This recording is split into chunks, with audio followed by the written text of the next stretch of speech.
Ça ne sert à rien de prendre vos décisions rapidement si la décision que vous prenez, c'est de procrastiner. Aujourd'hui, j'aimerais vous parler d'une catastrophe qui a survenu pour moi suite à une décision de remettre ma décision à plus tard. En 2012, j'étais en train de préparer mon tour du monde avec ma compagne Cécile. On avait prévu de partir en février 2013 en commençant par le carnaval de Rio de Janeiro au Brésil et je lui avais fait la promesse que je travaillerais un seul jour par semaine. Afin de pouvoir préparer cette énorme transition vers le fait d'être en déplacement pendant une grande partie de l'année, le fait de ne travailler qu'un jour par semaine et uniquement à distance via Internet, eh bien, je devais simplifier mon entreprise, je devais simplifier mes activités de façon à avoir le minimum de tâches à faire pour pouvoir les accomplir uniquement sur la durée qui m'était allouée de une journée par semaine. Et en fait, à peu près à la même époque, j'étais en discussion avec un ami qui voulait lancer son activité et pour lui donner un conseil, un jour, je lui ai envoyé un email en mettant en copie mon expert comptable. Peut-être pour les mettre en contact, je ne me souviens plus du contexte exact, mais il était en copie de cet email et je pense qu'il s'est demandé, tiens, qui est cette autre personne? Et je suppose que ce qu'il a fait, c'est qu'il a cherché sur Internet le nom de cette personne. Du coup, je retrouve dans ma boîte mail, quelques jours plus tard, un mail de mon ami qui me dit « Sébastien, est-ce que tu as déjà cherché le nom de ton expert comptable sur Internet ?» Je lui dis « Bah non ». Donc du coup, je le fais évidemment. Je vais voir, je tape le nom de cet expert comptable sur Internet et là, je tombe en première page des résultats Google, je pense que c'était même le premier résultat, je tombe sur un article dans la presse au sujet d'une condamnation dont a fait preuve l'expert comptable en question cette année-là. Une condamnation en fait pour escroquerie parce qu'il aurait en fait aidé à arnaquer un chef d'entreprise dont il était comptable.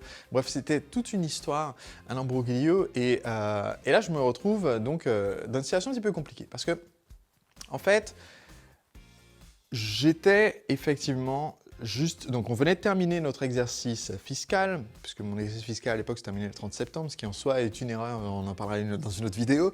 Et donc, j'étais dans le début d'une nouvelle année, c'est-à-dire une nouvelle année comptable, qui avait déjà démarré.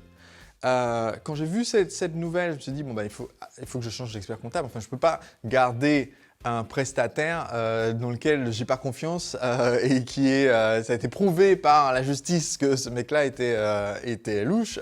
Donc je me dis, ok, il faut que je change de comptable. Seulement, on était déjà dans l'année, était déjà entamé. Changer de comptable en cours d'année, c'est toujours un petit peu compliqué parce qu'après, il faut que les deux comptables échangent pour que toutes les informations passent, etc. C'est compliqué. Donc j'avais ce problème et j'avais aussi le problème que faire la transition de changement vers une nouvelle entreprise de comptabilité, la trouver et ensuite faire le transfert, juste à quelques semaines de partir et être à l'étranger injoignable quasiment pour ça, je me suis dit mais c'est quasiment impossible.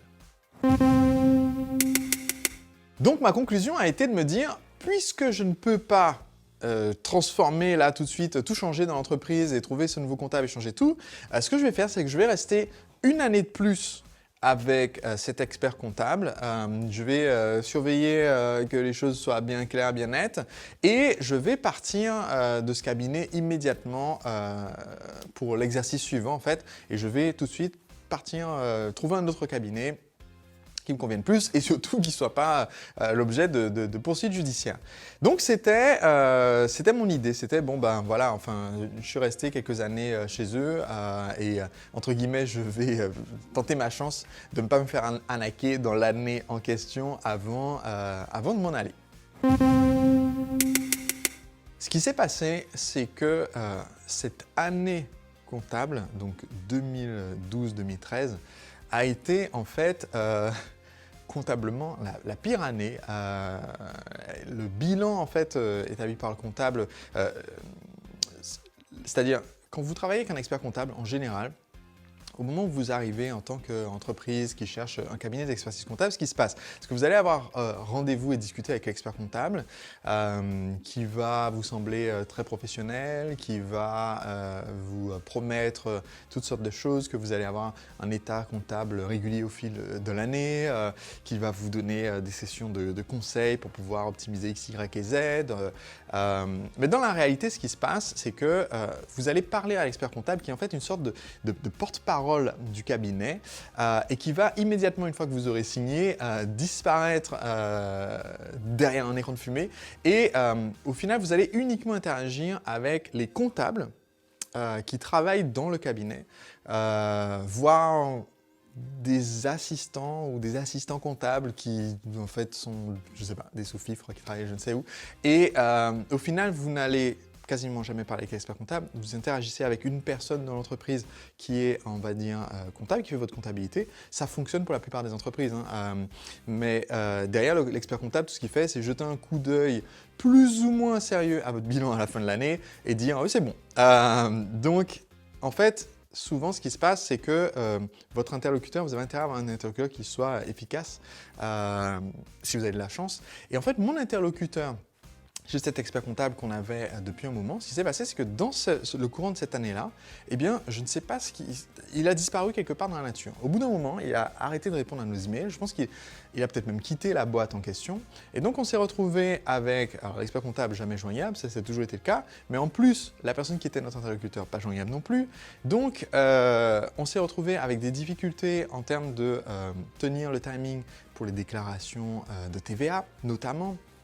Et du coup, à payer des régularisations de TVA d'office. Donc, ce qu'il faut savoir, c'est que l'État français, une grande partie de son revenu lui vient de la taxe sur la valeur ajoutée, la TVA. Et donc, les entreprises et la gestion de la TVA, c'est un des secteurs les plus surveillés, on va dire, par les institutions fiscales. Donc, en gros, l'État, il n'aime pas trop complaisante, mais il n'aime surtout pas complaisante avec son argent. Et donc, même si vous ne lui devez pas d'argent, ce qui était mon cas, quand vous utilisez par exemple une plateforme comme ClickBank, ClickBank est basé en Irlande et ce qu'ils font, c'est qu'ils facturent la TVA à vos clients, ils reversent la TVA à l'État, donc la TVA a bien circulé, a bien été reversée à l'État, mais comme ClickBank est à l'intérieur de la communauté européenne et que quand vous refacturez ClickBank pour récupérer le prix de gros sur vos ventes, eh bien, comme ils ont le numéro de TVA, il n'y a pas d'échange de TVA entre vous et ClickBank, il y a un échange de TVA entre le client, ClickBank, et l'État. Donc, chose intéressante, sur cette année-là, en fait, je devais quasiment rien comme TVA. Je pense même que l'État me devait de l'argent parce que moi, je pouvais récupérer de la TVA sur mes dépenses et j'encaissais pas de TVA que je devais reverser à l'État. Seulement, si vous ne déclarez pas à l'État que vous ne lui devez pas d'argent, eh bien, ils partent du principe que vous leur devez de l'argent. Et non seulement ils partent de ce principe, mais en plus, ils font des estimations tout à fait loufoques sur quelle est la quantité d'argent que vous leur devez. Donc, ce que je me suis retrouvé, c'est une situation où je suis en crédit TVA, c'est-à-dire théoriquement, l'État devrait me faire des chèques tous les mois, mais comme j'y connaissais rien, j'étais pas du tout connecté à la dimension financière de mon entreprise. Je savais pas comment faire les déclarations. Je m'en foutais un peu, faut le dire aussi. Et voilà, j'étais con. On pourchassait le comptable, etc. Les choses étaient faites en retard. Je me suis retrouvé en fait à payer entre guillemets des amendes, à payer des montants d'office réclamés par l'État. À les payer parce que, en plus, j'avais reçu le conseil, qui est un très mauvais conseil, oui, mais de toute façon, il vaut mieux payer d'abord et puis après discuter parce que comme ça, on évite d'avoir un contrôle fiscal ou quoi que ce soit. Vous aurez quand même un contrôle fiscal et on ne vous rendra pas votre argent. Et donc, au terme de cette année-là, en fait, rester en fait chez ce cabinet m'a coûté des dizaines de milliers d'euros de régularisation TVA de sommes que je ne devais pas, que j'ai dû payer, m'a coûté une quantité de frustration incroyablissime. Et en plus, pour établir le bilan de cette année-là, sachant qu'on avait déjà du mal à contacter le comptable et qu'en plus on partait vers un autre cabinet, donc il n'avait aucune raison d'essayer de nous fidéliser ou de nous récupérer notre confiance, ça a été une expérience atroce, basée sur cette petite décision que j'avais fait à la base de me dire, en fait, je ne veux pas me prendre la tête là juste avant le voyage, ça peut toujours attendre un exercice de plus. Et donc pour moi, ça a été un apprentissage important parce que j'ai découvert, mais en fait, cette décision que j'ai prise au départ, qui m'a semblé une décision réfléchie, en fait, il faut que je fasse attention à ne pas avoir trop de choses trop de pain sur la planche simultanément en préparant mon voyage, et bien en fait, c'était une forme de procrastination. De me dire, ça peut bien attendre un petit peu plus longtemps. Et c'est une leçon que vous allez retrouver, je pense, dans plusieurs de ces épisodes de l'Entrepreneur du Dimanche, où en fait, souvent, ce qui m'a causé le plus de difficultés, difficultés personnelles, le plus de stress, le plus de difficultés financières, ce qui m'a coûté quelquefois, comme dans ce cas-là, des dizaines de milliers d'euros. Je pense que ça va me coûter quelque part entre 25 et 40 000 euros cette année-là de TVA que j'ai dû payer alors que je ne la devais pas et que j'ai jamais récupéré. Et ce qui souvent est le fil rouge dans toutes ces difficultés, c'est le fait de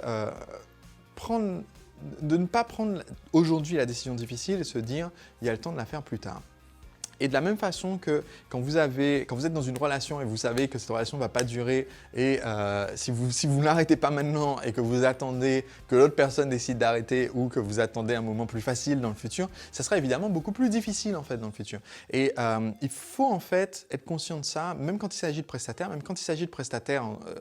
importants et cruciaux dans l'activité comme un comptable, que de se dire en fait si ce n'est pas, on n'a pas une adéquation, ce que nos amis anglophones appellent un fit à long terme, alors il vaut mieux arrêter tout de suite, même si ça ajoute quelques difficultés pour arrêter tout de suite. Et si vous faites ça, eh bien, si vous prenez l'habitude d'amputer dès que la gangrène commence à se signaler, eh bien, ça vous permettra de continuer à prospérer et d'éviter des handicaps pour le futur.